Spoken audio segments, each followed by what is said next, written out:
Welcome to the K-State Insiders, your Kansas State sports show.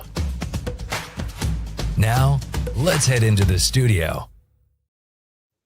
Welcome in here to the K-State Insiders. I am Ryan Gilbert, Fitz, Big B, and Cole, the usual gang here on a Monday. We're early. As you see, Big B's got the Steelers shirt on, ready to go. But we had to make this work for y'all. I am back from Arizona after a couple of great basketball games, guys. You really missed out against Arizona and Arizona State, I'll tell you. But we're here to talk football. And Sean Gleason, it's official. Fitz, you and Cole went live before that defeat in Tempe. Yeah. But now that it is official, right, this is pretty much solidifying the coaching staff. Yeah, this should be it. I mean, under the new rules, you can have basically unlimited titles. The rules are now about recruiting. When you go out on the road recruiting, they limit that. But you used to be able to have 10 assistants. It used to be 9, then it became 10, and now it's kind of unlimited. So he named 12 assistants. That includes 3 guys that just carry the title of coordinator, whether it's offense, defense, or special teams. I think that's kind of unique. I think it's kind of cool. The coordinators, it appears, aren't going to be coaching a position, which is something we haven't seen at K-State. I'm not familiar with other schools doing it. I'm sure other schools do it. But I find it intriguing that you basically have head coaches for the 2 sides of the ball. And coaches underneath them. It's an interesting way to set it up. I think they took a while to get to Gleason, just my gut instinct. But it looks like he's a pretty good fit. We'll find out, I guess. Big B, this isn't maybe the most attractive job out there just because Collin's going to have his hands on the offense, to say the least. But to come here to Manhattan, how exciting can that be for a coach to maybe get another opportunity who's had some OC experience in the past? Well, the one thing about it is that I think it is an attractive job because, look, Collin Klein is going to call plays. There's no doubt about that, and he should. That's why he got the job, or a big reason why he got the job. But having said all of that, it's attractive because you're still putting game plans together. It's not that you're not going to put a game plan together or be part of the scouting report or any of that stuff. You're still doing all that, and you're working with everybody. And, Fitz, you brought up something very important. It is different that the offensive coordinator is not coaching a position. Usually it's quarterbacks, but you see O-line, or usually don't see a wide receiver coach, but, you usually see them coaching somebody. And that's not what's going on here. And then now they're coaching everybody, and they're just in charge of it. But I will say this, the more assistants, the better, because that's how all the big boys do it, man. They get as many people and as many eyeballs on what you're trying to get done each and every week. That's how it's done. You don't limit yourself with, well, we're going to have just these assistants, and that's it. We're just going to do – no. You get as many different eyeballs on everything possible. That's how you do it. I mean, and you could just take this to anything. It doesn't have to just be football. Mm-hmm. I mean, if we wanted to break down, hey, what's the best way to do a podcast? We could all put our heads together and try to figure it out. Football's no different. So I love it. Look, I know you guys, and I get negative a lot. I haven't been this excited in a while about K-State football, man. This is great. Again, we are expanding and doing things that the guys that we perceive to be the big boys, we're doing it. I love it. I can't be more excited, man. Cole, I see you nodding your head in agreement. I agree. And, I think when I first saw this, my initial reaction was, who is this guy? Because first of all, I'll be completely honest, had no idea who Sean Gleason was. And then the second reaction is he was the Missouri quarterbacks coach. Well, I know Missouri didn't have very good quarterback play, but then you take a deep dive and you realize the projected starter, who's Sam Horn, who very highly rated recruit coming out of high school, injured in the first game, lost for the season. So now you're dealing with a guy who's never been a starter before in Bo Perbula. You're breaking him in. Oh, yeah. Speaking of breaking, he breaks his leg in the middle of the season. And so now you're down to a true freshman quarterback. And I understand the quarterback play wasn't that good for Missouri this year, but I would caution folks, if K-State had to go through 3 quarterbacks, imagine how bad the quarterback play would be for them too. So that team still found a way to finish 8-4. I know that they didn't have the greatest season, but I'm not putting a lot of stock into that year. One thing that Sean Gleason's really known for, the more that I've kind of looked into it, is running the football. And I think we all kind of thought that the whole like living in physicality thing Collin Klein said at his introductory press conference might just be, a tagline. But the more that I look at the coaches that he's getting, the more of that I see the players that he's bringing in. I really do believe that that's his ultimate goal. And I went back and I started to look at some Sean Gleason offenses, and, Princeton, obviously it's hard to take a lot from that. They were really good, but you know what they did really well, guys? They ran the football really well. He has a quarterback background, but he has developed some really good running backs. And so after he left Princeton, he went to Oklahoma State.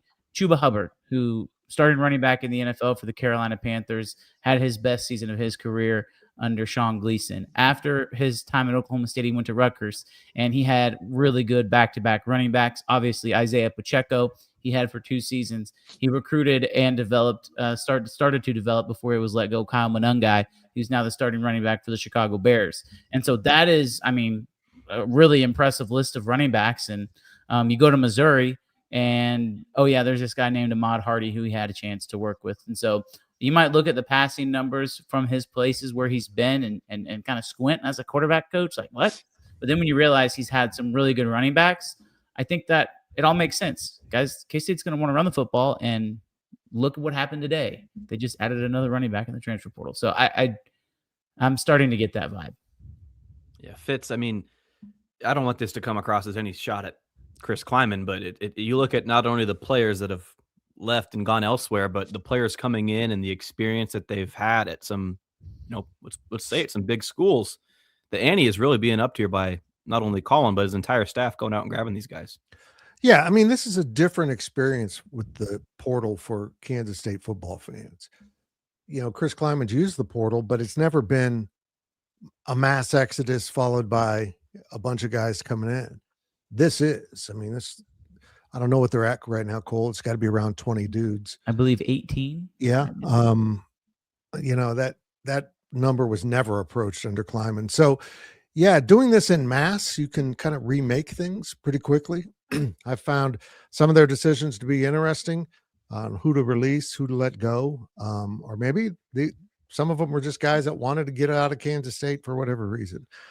But they seem to be attacking the problems. They probably need to finish off the defensive line a little bit more, maybe another offensive lineman. I don't know. But they're not done. I know that. It's just it's very interesting to watch this process draw out, because now we're getting thinned out a little bit in the portal, but there was only Cole, 4,000 guys in there. So you might be able to find something else laying around.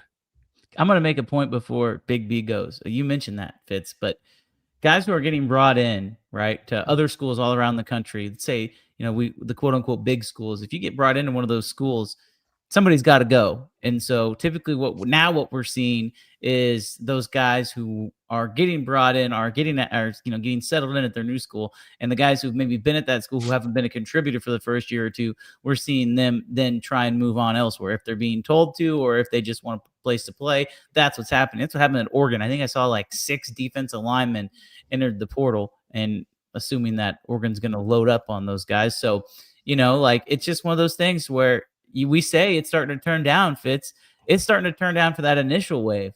But that second wave now is really starting to kick in gear, and I think K-State can take advantage of that. I think they might be, to be completely honest with you. Yeah, I think so too. The thing about it is that, and again, I'm not familiar with the scheduling of everybody's school and all that stuff and when it starts, but it's not too far gone for people to still get into classes and things of that nature. So, especially with spring ball and all that stuff, I think we've got some time. Clearly they've got some time, and you can make room. You can figure that stuff out. I don't want to take a back seat, or academics to take a back seat in any of this, but clearly the coaching staffs and the athletic departments that nobody really cares about that, which is extremely unfortunate. But you can figure that kind of stuff out. So I think K-State's still got work to do. And that's good because there are guys that are still in there. Everybody immediately. Well, you're going to find some hidden gems that wanted to just take their time, that maybe understood that, okay, I'm not going to be in the first wave, the first big rush, but you know what? Give it a week or so, and there'll be teams because, again, all these schools going to immediately get all these guys, and then they still got maybe 4 or 5 roster spots that they still need to fill out. Well, who's left? Oh, yeah, this guy. I remember him.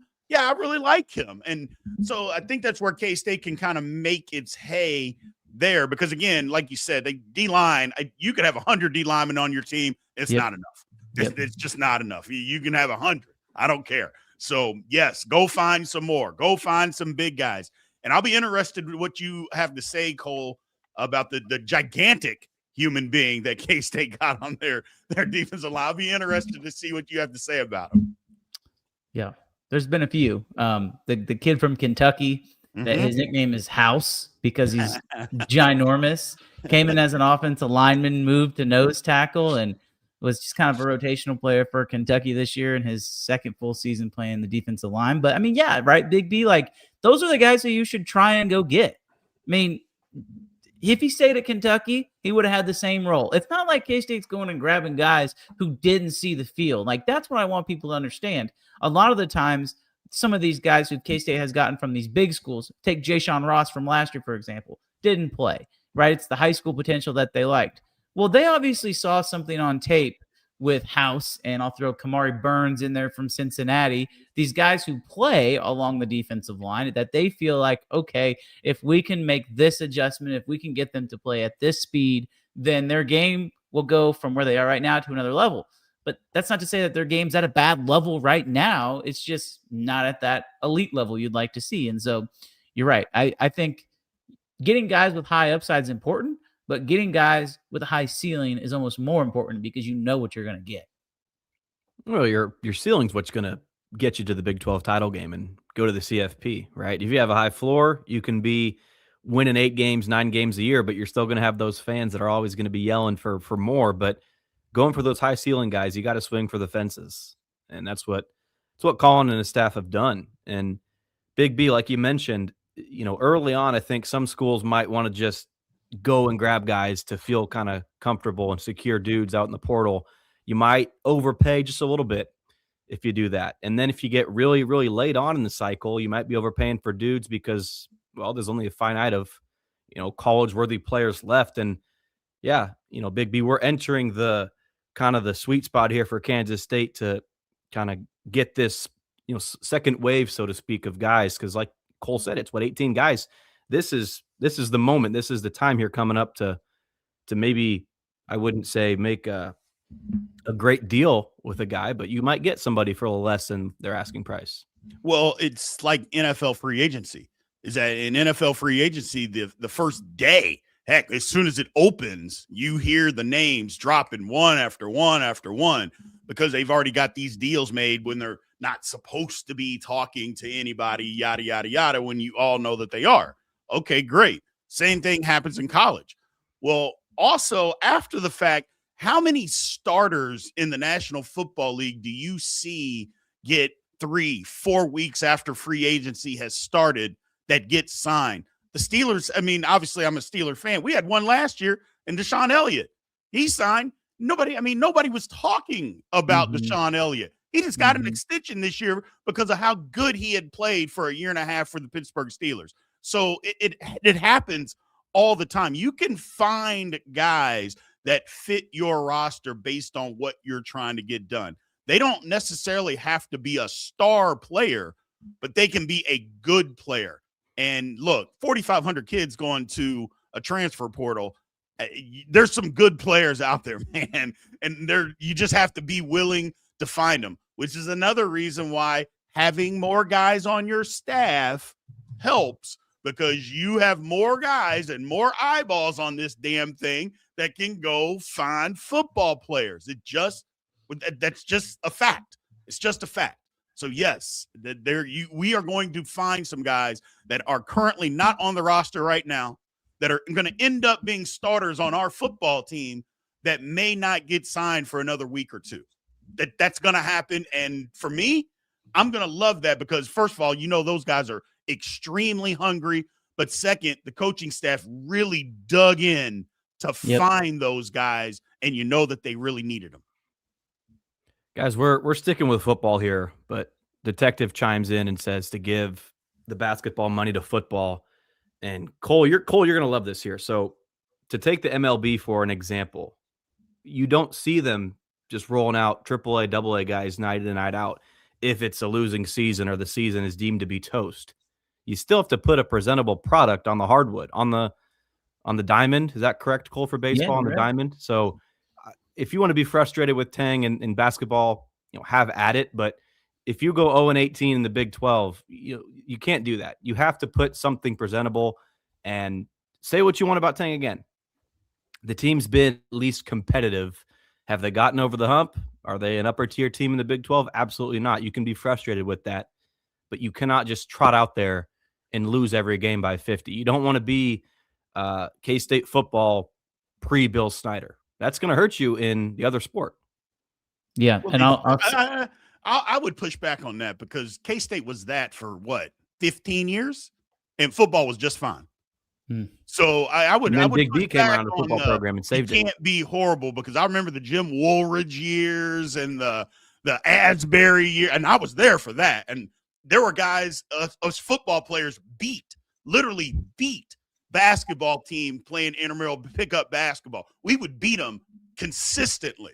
So I saw that happen. So I don't know. I mean, Things are different now. Things are different, but I don't know that one has to do with the other because you start looking around at programs around the country. Their basketball team could stink. UConn would be one where their basketball team is outstanding. Their football program, they don't even have to have one, and nobody would miss it. So I don't know.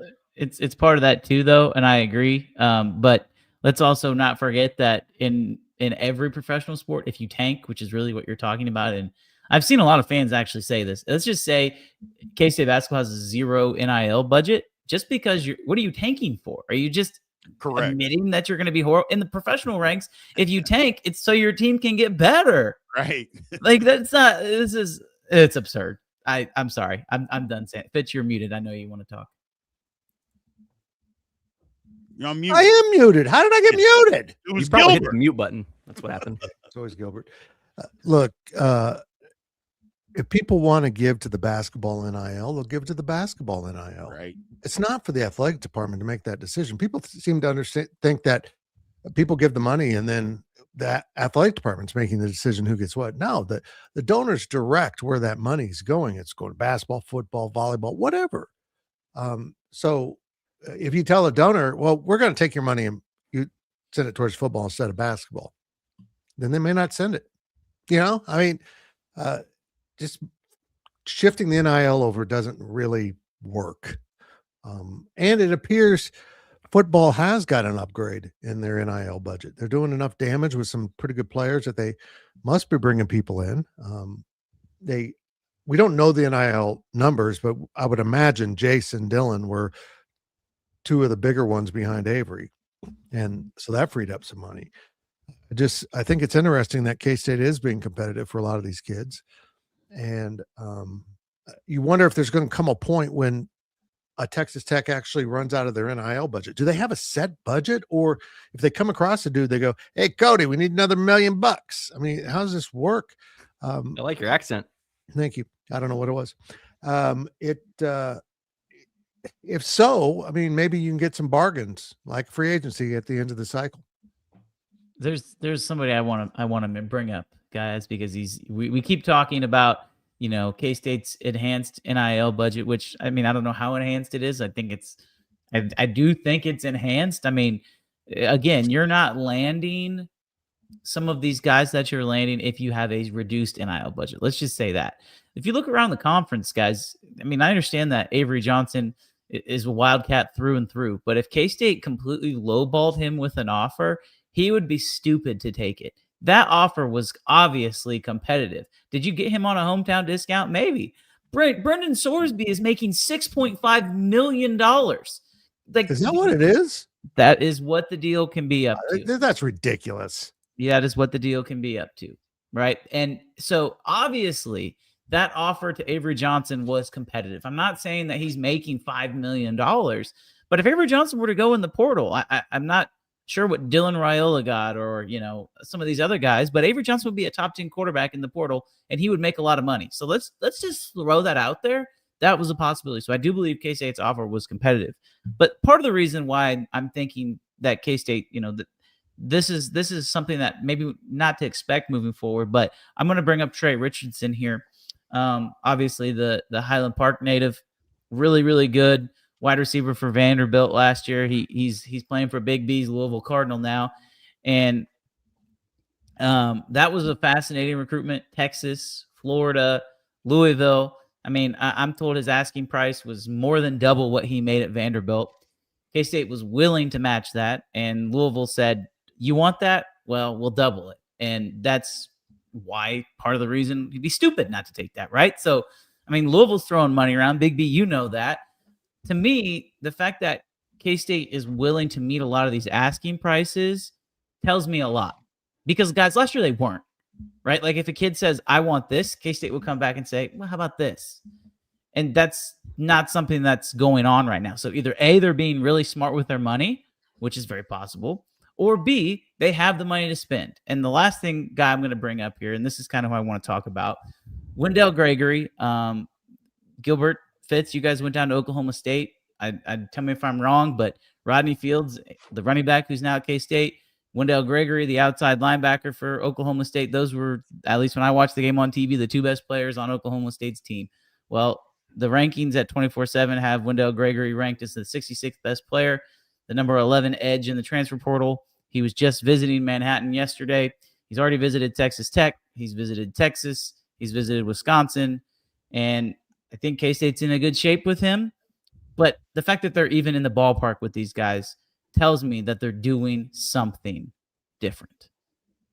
I think we got the answer on December 4th, whatever it was, when Collin came to Kansas State, got hired. Right? Collin's a smart guy. Collin's not going to come here unless he knows he's got a chance to be competitive on the recruiting trail and these guys. You're right. That was literally what I was going to say. I'm like, you don't get Collin Klein unless he's been given assurances of what we have, what we're going to spend. Otherwise, I'm not going to put myself in a situation where I'm having to play catch up to Iowa State on the NIL budget. He's not going to do that, or at least I don't think he would do that. So yeah, I agree wholeheartedly in all of that. But I also think there was more NIL because, we talked about Jace, we talked about Dylan. I think there were more guys that were getting paid. I think the two defensive ends, Toby and Sheedy, I think they were getting a good amount of money. And now it's like, okay, we're going to spread this around and get guys that can perform. But you go and get guys that, hey, maybe they just weren't getting the opportunities at these other places. That's how everybody else is doing it, man. And look, you're going to get the schools and you're going to go out and get the best guy here, the best guy there, yada, yada, and move all that stuff around. I get all of that. But for the most part, it's the schools that are trying to get better are like, hey, do you want to sit and be a second or third string at Georgia, or do you want to be a first string here? You want to be a second or third string at A&M, or do you want to be a first string here? What do you want to do? It's not that you don't have the ability, and yeah, you'll probably play some at A&M. You'll probably play some at Georgia, but if you're a wide receiver, maybe you get 15 catches a year. You come to K-State, you get 40. Mm-hmm. What do you want to do? And decide how important is that to you? Yeah, maybe at Georgia or A&M, and again, this is conversation's sake. Maybe it's $100,000 you get. At K-State, maybe it's $65,000, but you're going to get 40. And maybe that ups your profile. So then next year, you get more money. Who knows? What do you want to do? And K-State needs to go into it like, yeah, we can do that, but we might lose that guy. I understand we might lose him the next year. Then we go find another person the year after that, because that's what this game is all about now. It's a year-to-year deal. Fans just got to get used to it and stop belly aching about it. It is a year-to-year deal. You're going to have a guy one year, and he is going to leave, and you have got to be able to go find another guy the very next year. The quicker that we can wrap our minds around that, the better off we're going to be as fans. And not only that, it seems like the coaching staff, they know that because that's how everybody else is doing it. That's what they do. They understand you're going to have some guys that you have. I mean, just look. Arizona State lost their quarterback. The guy led them to the Big 12 championship game, and he said, and they drug him out of the mud from Michigan State. And he said, okay, sorry, thank you, but I got to go. So if he's not loyal, K-State's got to match that and say, we're going to just do what's best for the program. Exactly. Everybody be damned. I'm sorry, kids. You're not good enough to play here. And we're sorry, but we got to move on. That's the way it works. That's the trade-off that, hey, kids can move around. Well, coaches need to move around too. They need to move around these players too. Yep. Agree. Look, I'm intrigued by how much was paid to Toby and Chidi. You know, how much did Indiana value them? What was the actual monetary amount?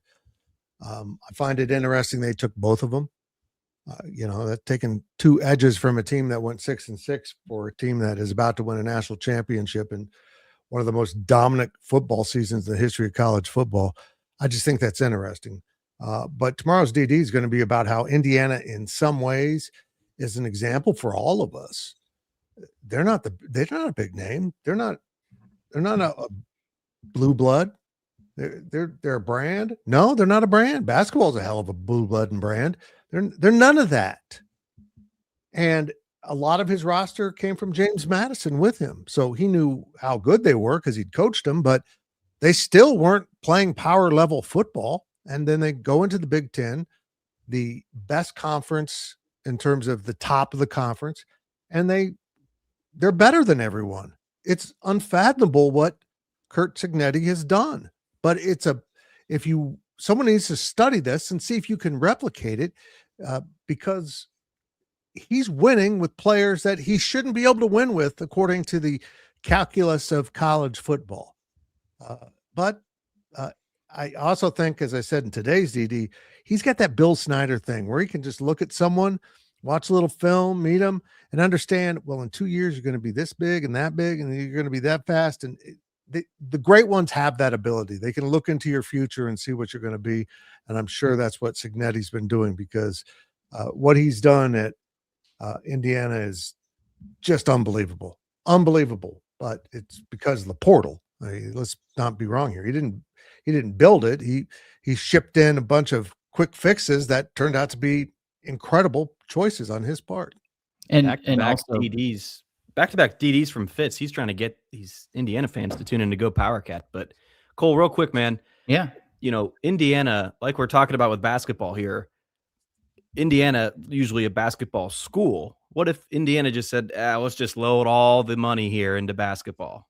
Because that's where football program sucks. Let's just put it into basketball. You wouldn't be here if you're Indiana. And, you know, last year, guys, we had tons of debates. I think every questions podcast we did, there was a question about whether or not Kansas State was talented. And you mentioned that duo going to Indiana and Jace and Austin Romaine. You see where guys are going, guys. Kansas State, this team did have talent. Why did it go 6-6? It's debatable, but they had talent.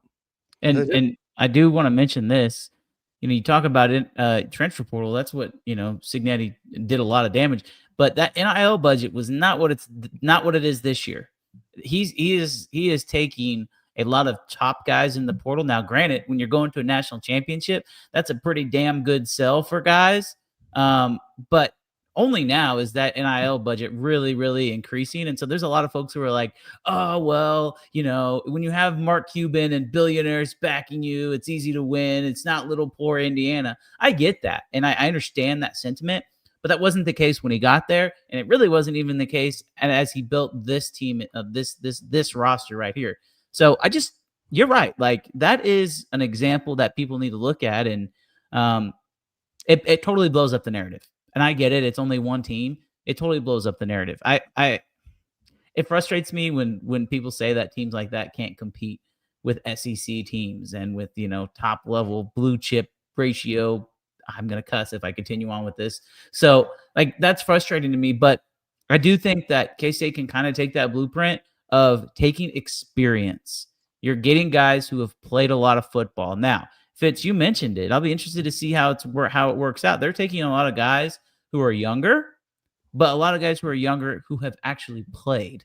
And so that's something to monitor as the season goes on. Are these guys going to be ready to play, at a high level and play a lot of snaps? I don't know, but I do know that very rarely have they just taken a guy who hasn't played a snap of college. I think there's only been like one guy who they've taken in the transfer portal who hasn't played significant snaps at their former institution, which is pretty interesting.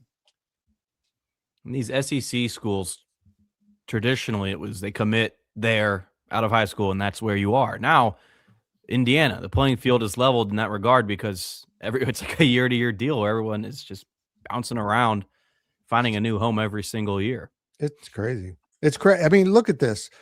We're seeing Toby and Chidi go out the door while other edges come in the door from another program. It's like we're just playing musical chairs here. There's just players moving around. Maybe they're going to make a little bit more money, but from my observation, they're just going someplace different. And I guess it's part of the human condition to think it's always going to be better somewhere else. I don't know, but I know this. I have great respect for a guy like, we're talking football, but Taj Manning in basketball, who said, yeah, I like it here. This feels like home. I'm going to stay here. And I'm really happy that Avery Johnson has made that decision because I think it's a good example for others. Could he have made a little bit more money? A little bit, probably, $500,000 more somewhere else. Yeah, but that involves uprooting the entire family, basically, because they're here now, and moving somewhere else for one season. And he just didn't appear to be interested in that. Of course, it helps that they hired the guy who recruited him, and he wants to play under him again. And I don't know. This is just so weird. This batch leaves and this batch comes in, and they're all kind of comparable, but we just made all these trades. But it's only going to be weird for a minute, because it's only going to be weird for just a short time. After that, it's going to become the norm, and whether we like it or not, and it's going to be good for K-State. Just I know it's change is different, but it's going to be good because, again, this is how everybody that's at the highest level, this is what they do. We talk about Indiana, and we talk about, well, they didn't build it. And I know what you're saying, Fitz, he didn't build it with freshmen, but they did actually build it. They just built it the way that the rules are allowing us to build it right now. K-State just needs to do the same thing. It's just build it that way. And look, guys are either going to be happy or unhappy. It is what it is. You can only control what you can control, and you can control this football team this year. As soon as the season is over, maybe even before it's over, some guys are already making their decisions on what they're wanting to do, and so should you. That's the whole thing. I mean, because I firmly believe that in a football season, by the middle of October, coaches know this guy's not going to be here next year because he is not good enough, or he's not going to play for at least 2 or 3 years, and we don't have time to wait for that, to hope that he gets better. I'm sorry, that's just not the way it works anymore. And so that's what you just have to do. And we see these top programs. I mean, nobody's losing. Oh, man, they only lost 5 to the portal. That's not happening. That's not happening anywhere, man. People are losing people to the portal and bringing guys in. That's the way it works. So, I mean, you just got to deal with it. And the better you play the game, the better your program is going to be. And I love that it's young guys that have some experience. Indiana did it with older guys that have some experience. And I can't help to think, I mean, first of all, if we can just cut down on the 24-year-olds playing college football, my God. I mean, 25? I just can't get past that. But either way, I mean, those are the rules. But, guys with 6 years, I think they're playing like 5 or 6 guys that are on their 6th year. That matters versus playing an 18 or 19-year-old man. It just matters. I don't care how much athletic ability they have. That's great. But try that when you are a defensive lineman versus an offensive lineman, a 24-year-old man playing against a 19-year-old. That matters. It just matters. Please tell me we're done with COVID seasons. Oh, It's done. This is the last year. This is or this This was. this I mean, this I should've been current 3 years season. ago. What are we doing? So, Current okay, season. once the national championship game is played. I believe because you'll have a COVID season, medical red shirt, and then a normal red shirt. So that would be 3 extra years. That would be 7. So if you came in 2020, if my math is correct, What if you're a gray shirt or an orange shirt or a pink shirt? You just made stuff up. That's my job around here. Well, it would be up to the NCAA to say that that's not real. So, although I will say that waivers can are getting denied. They denied Trinidad Chambliss's waiver, but of course they're going to fight that. in court. I think the NCAA is going to go to 5 years to play 5. Yep. They Just say get they rid don't of want this. to. Get rid of this nonsense. If you're not good enough to play, you don't play. And if you can help, you're not burning a red shirt. There's no such thing as red shirt. There's a medical hardship ruling that if you get injured, you can come in, get it maybe a 6th season. But we got to put a lid on this if the courts will let them. I mean, that's the other thing. The courts might just say, well, you can't tell a college student how long they can be in college. I mean, the courts are just so out of touch with the reality of the situation. But I don't know. Look, we got to get this eligibility issue under control. I mean, who knows how old some of the guys from Europe are? Yeah. I mean, Doreen Buka's what, 23 in his first college basketball year at K-State? Is that right? there you go. The fellow olds out there will remember Norris Coleman. We still don't know how old Norris was. He came in from the military. The NCAA had a hell of a time deciding on eligibility, and took away a couple of years from him. And it didn't hurt that he looked like he was 45 years old when he showed up. But we've always had this. We've always had these loopholes, whether it's religious or military service, that puts your eligibility on hold. Nah, let's just here go 5 seasons. Let's go. You guys think Oklahoma State is to blame for this? They've had a number of guys over the years that have been old. Yeah. Well, I don't know. I think everyone's had them. How old was Brandon Whedon? He was When he 93 quit, years he was old. 28. And they had some punter or kicker that was really Yeah. old too. He's in his 30s. Yeah, wasn't Well, Whedon they a went and baseball played player? Baseball Yes. first, and because they played baseball, it was like Chris Winkie from Florida State. Remember, he won the Heisman. I think he was almost 30. I'm like, really? He's better than these kids. Imagine that. It's unbelievable. Gilbert, I want to touch on this. I don't know if this is on your rundown or not, but the running back room I think is starting to get really interesting for K-State. And if you watch the murder that was Indiana and Oregon, you probably saw a guy by the name of Trey Harris, or it's not Trey Harris. We did see a guy named Trey Jay Harris. Harris. Thank you.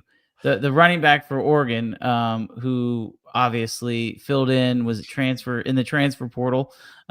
Jay Harris, he entered at the start of the playoffs, and the Oregon staff said that they wanted to keep him around, so he stayed, practiced. Well, when guys got hurt, he was thrust into action, and it didn't exactly perform very well. But I don't think that was his fault, because Indiana really put it to him. But K-State lands him today, and they already have now 3 really, I think, solid running backs with the addition of Harris, and then obviously Fields, who we mentioned earlier, to go along with Joe Jackson. And all of a sudden, guys, that running back room looks a whole lot better than it did even going into last season. Yep. Hey, It's going to be a battle to see who gets the majority of the carries, too. Yep. I don't think hey, Joe Jackson was on the team last year. No, buddy. Not in this transfer portal era. It is who is the best player. That's who's going to get to play. You got to earn it every year. Every single year. Iron That's a good sharpens thing, iron. too. That's Iron a sharpens iron. great thing, Cole. That's not a good thing. That's a great thing. Competition at all aspects, at every single position. Bring me the best players, man, because that's only how you're going to win. That's how you're going to win. That's how you're going to get better. I don't want this. Well, he's been around. We're going to give him a chance because he's been around for a while. Okay, you can do that. You can play the loyalty game. We saw that this year. It doesn't work.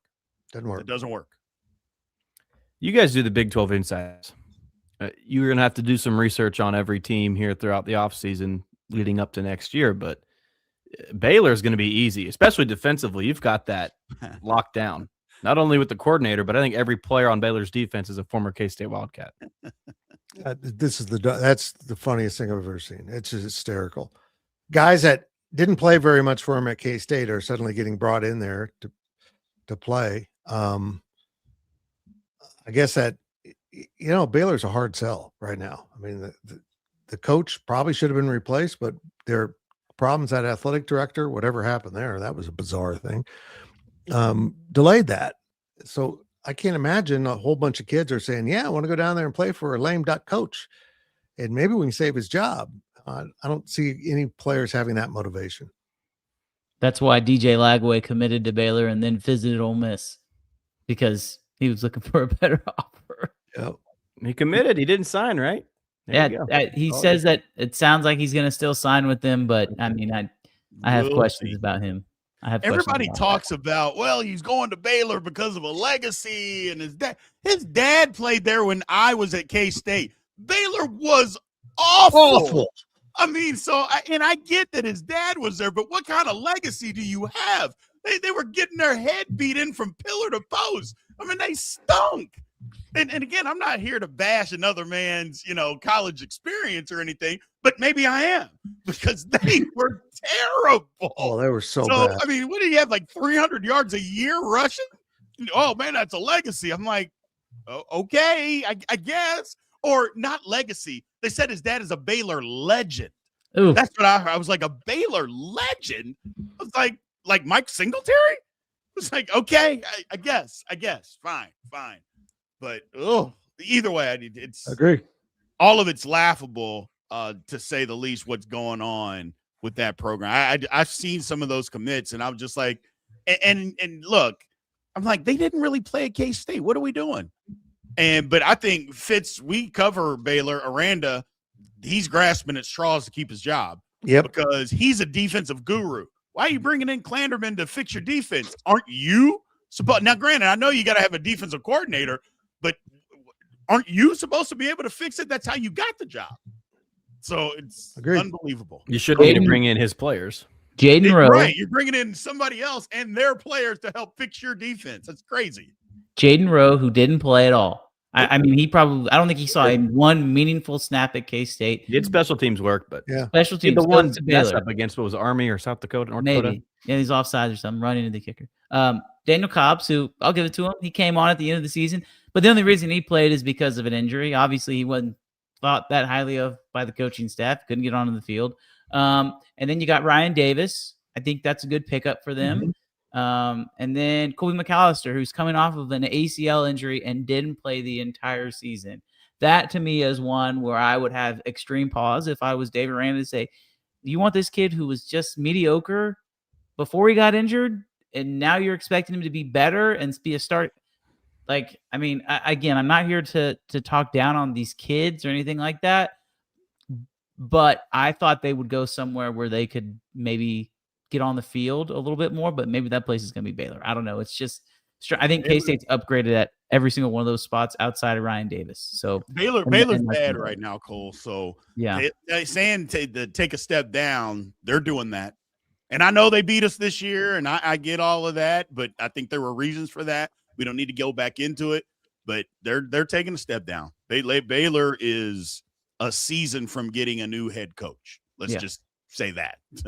And they would have had one this year, but it's hard to get a new head coach when you don't have an athletic director. So, agreed. You guys want to switch gears here, and Big B and Fitz and myself, we can take a step aside. I wanted to ask Cole about high school recruiting, because while this whole portal stuff is going on, we can't neglect or forget about what's going on with the high school ranks. Yeah, big deal. K-State is still working 2026, which I found to be fascinating. I don't know how many new coaching staffs are still doing that. They released two guys from their signing. Miles Teodecki, the quarterback, who right now is still uncommitted, lefty from Vandergrift High School in Austin. And then H.D. Davis, who oddly enough signed with Baylor, was the first one who was let go. And I think that's just kind of to make room in the running back room. But they did just recently gain the commitment last night of Julius Wilson, who's from Owasso, Oklahoma. Just kind of really started playing football, full time this season. I think is kind of turning his focus. He's a really good basketball player, 6'4", 185 pounds, outside receiver. I mean, great jump ball skills. And he was signed with Oklahoma State or committed to Oklahoma State. The new coaching staff didn't think he was good enough, so they dropped him. K-State recruited him pretty heavily and offered him on New Year's Eve, brought him in for an official visit. And as soon as he got done with the official visit, not only did Oklahoma offer, but then they set up an official visit. And he took an official visit to Oklahoma, and I think everybody kind of thought the in-state school was going to take him. Everybody thought that he was going to go to Oklahoma, and as he put out in his commitment graphic, he was shocking the state by picking K-State. And I think that that's a really big deal. I have no idea if Julius Wilson's going to be a good football player or not, but the fact that K-State just won a head-to-head battle over Oklahoma in really the second recruit that Collin Klein has gone after. He's 2 for 2. He got Arlie Morrell. Now I got Julius Wilson. He's 2 for 2, and he beat Oklahoma in the process. That to me tells me all I need to know, because I couldn't tell you the last time that K-State won a head-to-head over Oklahoma when it comes to recruiting. I don't know if it means anything for next season or not, but I think it's a really big deal, and it could give you an indication of maybe where things are going to go with this staff when it comes to recruiting high school kids. Fitz, are you surprised to this point there haven't been more decommitments or people let go from the recruiting class? Yeah, I am actually. A little bit. You had the junior college D tackle who just committed to Nebraska. I kind of wish they hadn't let him go, but maybe that was him wanting to go. I don't know, but yeah, because now you only have one portal window. So if you want him to go, if they go through the spring, you're like, he can't play. You got him until next January. So it's, I'm really surprised they did that. But again, they're probably also being cautious. You don't want to run off a pretty good player until you're sure you're going to get a better player, because you're going backwards if you run him off and then say, well, we didn't find anything comparable, but we'll take you, even though you've got one leg and a patch over an eye. I mean, you gotta make sure you're upgrading it when you're doing this. And I'm guessing they know they can't upgrade on some of these with what they're doing right now. What I would say is, and I agree with everything that you guys have said, I think K-State I don't think they're getting rid of anybody that just bringing somebody else in that they're not upgrading over. I think what K-State is doing is, hey, if they're not going to be a part of this and they're quote unquote running guys off, which, okay, I don't have a problem with saying that. I know some people do. It is what it is these days. If they're running guys off, okay. Well, I don't think they're doing that to guys that they think that, hey, if we just bring somebody in, they're not going to be as good or equal to that person. I think they're at that point to where, yeah, we're running this guy off. If we bring somebody else in, we know this guy can't help us. We absolutely know it for a fact. If we bring somebody in of equal value, we didn't lose anything because we know this guy can't help us. I think that's where they're at. Like, they're not going to develop into what we want. So, yeah, okay, great. We'll bring somebody else in, and we haven't worked with that person, so maybe we know that he'll be able to develop into something. Who knows? My next paycheck, Fitz, you need to add or have Julie add $4.99 as I need this is for the fun from a new pillowcase to go on my bed at the random vagrant. I've never heard of this word in my life. Vagrant? Soiled. You haven't heard of vagrant? No, my Blue Valley education in Kansas City didn't teach me these words. No. If I went to Olathe with Cole, I would have known it. 100%. That'd be a good mascot for high school, the vagrants. It sounds cool. It's just homeless people. It's crazy how far we've come. That happened, Fitz, as we got home from Stillwater. And we are in a lot different spot with this football program now. Are you sure that nobody stayed at your place while you were in Arizona? As far as I know, we're clear. We're clear. We're clear. You guys want to wrap up with basketball? Yeah, let's do some basketball real quick. The elephant in the room here, right? Jerome Tang, everybody is up in arms, and I think I've said all I can on all my new double deliveries and some of that stuff. But curious what you guys have to think. He's not going anywhere. First and foremost, no, he's not. I've talked about this in my daily deliveries a little bit. I've kind of let basketball breathe with your double delivery, but yeah, I mean, unless a donor steps up and is willing to pay the buyout, nothing's going to happen on this front. And I genuinely enjoy Jerome Tang. I think he's a good person. But this isn't working. It's obvious. Something's missing that was there present in the first season, because this looks nothing like what we saw. And they seem to be regressing. I'll be real honest. They seem to be getting worse this season. And I can't explain that. I know the fans are frustrated. We can see the frustration in our page counts, our video views, and our stories that we write, how many that read it. People have unplugged from basketball. And when people walk away, you go through the phase of bitching, and people stick around and they complain and complain and complain because, they're still invested. If they're complaining, they care. They're to the point now where they're not complaining. Well, this is board would say a little different. A little bit, but a lot of people have just walked away. I mean, I know a lot of people on X that just don't care anymore. The basketball program doesn't exist. That's a bad point to arrive at. That is a troubling point to arrive at, when fans just walk away and say, no, if you're not going to fix it, I'm not going to be part of it. So that's where they're at right now. That all Jerome Tang and his staff can do now is start winning games. And starting 0-4 with a home loss to UCF, that ain't going to help one bit. It's going to make it a lot worse. No, I mean, look, I cover the Big 12, and there's a comment in here that I'm going to bring up, and I think it's worth talking about. So the Big 12 is better than we thought, plus Tang's team is somehow worse than we thought, losing to Arizona State. I have been on record. Arizona State, Bobby Hurley doesn't even want to be at Arizona State anymore. Not only does he not want to be there coaching, they don't want him there coaching. Nope. They're just waiting for his contract to be up so they can fire him. And I said it the other day, and maybe I was a little harsh, because I said, if K-State can't beat them, a team where the coach doesn't even want to coach, I'm like, is the season already over? Now, maybe the season isn't over, but if you're not going to beat UCF at home, and oh, by the way, UCF is good. So for anybody who thinks that, we should be able to just beat them at home, no.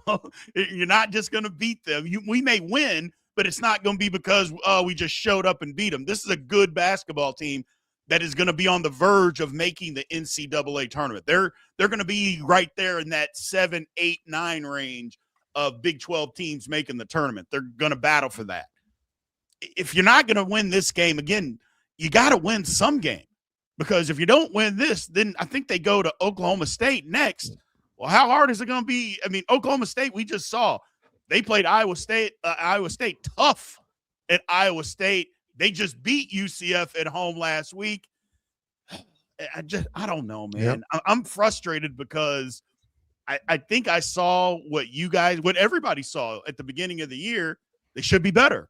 They look like they're better. But Fitz, you are 1,000,000% correct. They have gotten worse. It's incredible. And I don't know why I do.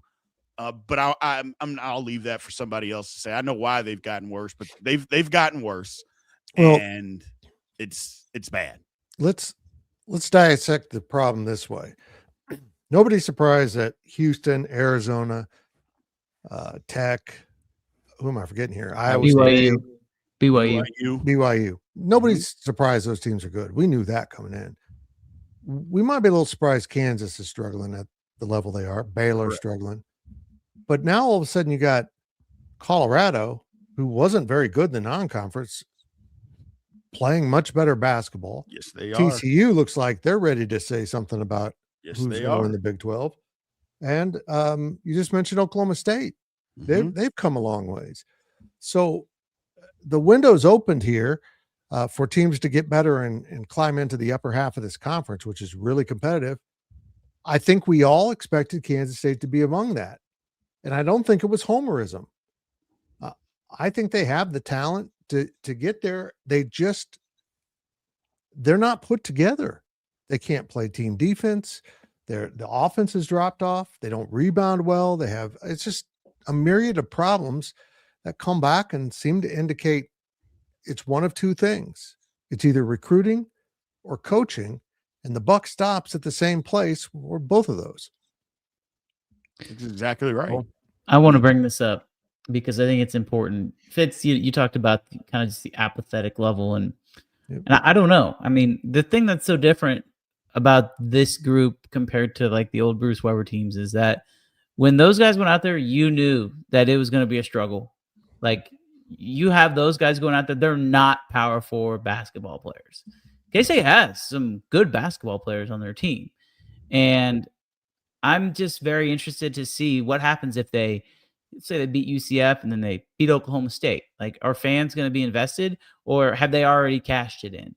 And I'm not saying that I question you if you don't watch the games, if you've given up watching the games and nothing will bring you back. I'm not saying I question you, but do you want your team to win, or do you want them to lose so they can fire the coach? Because I've seen a lot of that, and I don't understand that, to be completely honest with you. Like, are you a K-State fan? Do you want K-State to win? Those two things, if you're a K-State fan, you should want them to win. You shouldn't want them to lose so you can fire the coach. That, and believe it or not, that level of I'll say toxicity, like that carries over, and people see it. And it's just, in my opinion, I think it's ridiculous. So if you don't want to watch the game, don't watch the game. But then don't sit there and complain and when they win, because I've seen people do that, and it doesn't make sense to me. There's no fighting a losing battle with that one. I deal with it every single day on my channel, Steelers Almighty. People, I mean, even today, people are like, I want the Steelers. I don't want them to win the playoff game because if they do, they'll keep Mike Tomlin.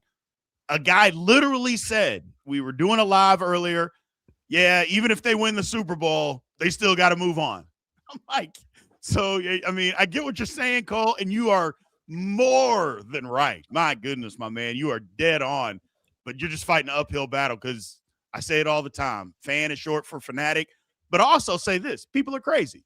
So when people are crazy, they're going to say crazy things, man. And that's just par for the course. You're not going to win that one. There is no number one draft pick waiting on the horizon if you're 0-18 in the Big 12. No. So, and, you know this as much as anybody. Mike Tomlin, I know you're not a huge fan, but greatest strength is perhaps pushing the right buttons and turning the notch up or down on certain players. And that was my topic of my double delivery. Tang has shown that he can get the best out of a guy like Marquise Noel or Ish Massoud, who undeniably played better than they did under Tang, under Weber, without a doubt. So that's Tang's, I guess that's what's on his plate, or what should be on his plate. Because Haggerty, Nate Johnson, Castillo, Bashir, these guys are players. They're talented. There's a lot of teams in the country that would be happy to have them on a roster. But Tang, the staff, you've got to get the best out of them. You've shown us that you can do that in your number one.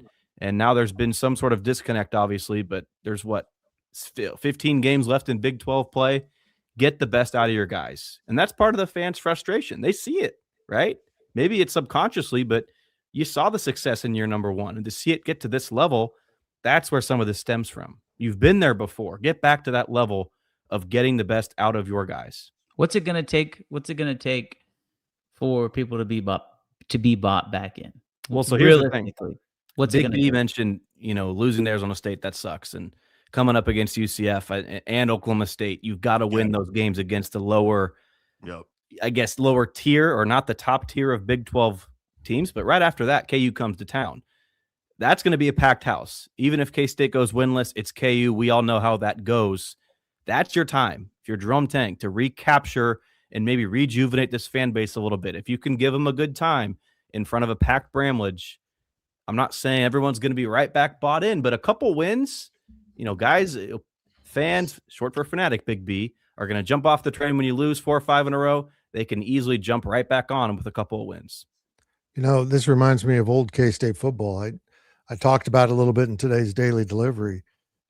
You're going to be bad, but at least beat KU. I mean, that's kind of what football came down to. Yeah, you're not going to win many games, but beat KU. And that's where we're at right now with basketball, talking about this Kansas State team. I think more than just beating KU, they probably do need to win the next 2 leading into that. You're going to have to start winning. I feel like it can be contagious for you. But the mental side of this team looks wrecked right now. And I have no idea why. I'm so confused about what's going on.